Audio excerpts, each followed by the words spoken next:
Olá, vamos falar resumidamente sobre a escrita utilizada no Egito Antigo. Ela era chamada de hieroglífica, vem do grego hieróglifo, que significa sinal sagrado, e era primitivamente pictográfica, isto é, cada símbolo representava um objeto. Essa escrita era constituída de mais de 600 caracteres. Além da escrita hieroglífica, os egípcios usavam outros dois sistemas de escrita.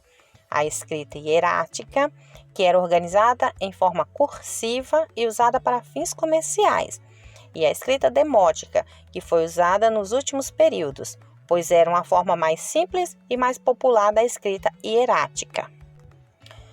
Quem escreveu os hieroglifos? Bom, apesar de toda a história egípcia, apenas uma entre 100 pessoas sabia ler e escrever. Assim, mesmo no país, a escrita hieroglífica era um mistério para a maioria do povo.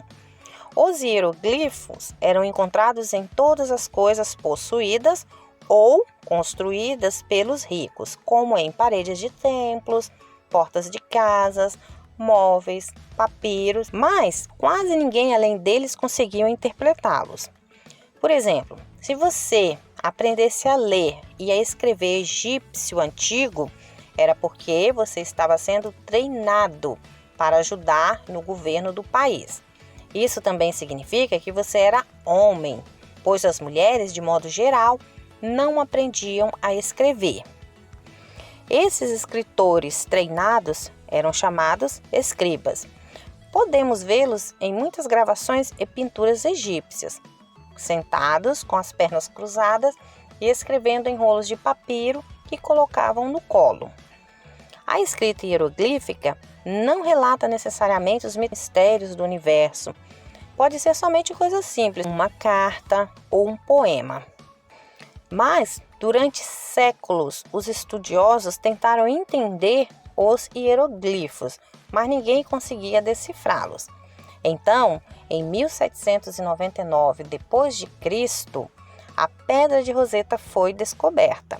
Essa pedra trazia uma inscrição com o mesmo texto em 3 escritas diferentes.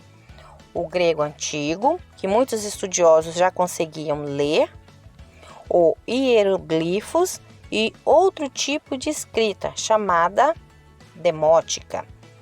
Usando o texto da pedra e outros textos, um jovem estudioso francês chamado Jean-François Champollion percebeu, em 1824 d.C., que os hieroglifos podiam ser letras que representavam a língua egípcia.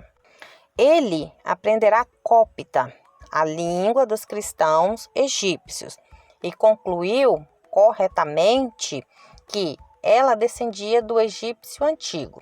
Então, usando essas informações e o seu conhecimento de símbolos, começou a ler os hieroglifos. E a partir daí, então, nós podemos ter escrito nos livros conhecimentos das forma em que os egípcios utilizavam para fazer as suas plantações, os seus ritos religiosos, as suas adorações aos seus deuses, a sua contabilidade, como eles faziam a mumificação, entre muitas outras coisas.